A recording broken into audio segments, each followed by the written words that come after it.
Here I have SONY Xperia L3 and let me show you how to block a number on the following device. So at the very beginning open the phone dialer, then tap on more icon, which is the three dots one in upper corner, and then select the settings.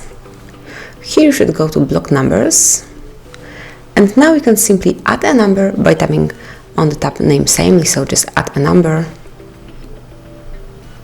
And now you can enter the number that you would like to block.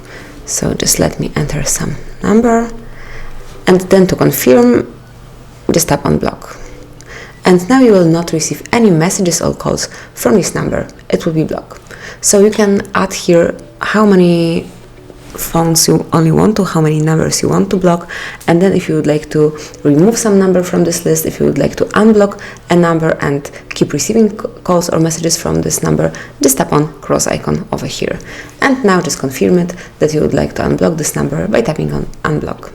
And actually that's it. Thank you for watching, please subscribe our channel and leave the thumbs up.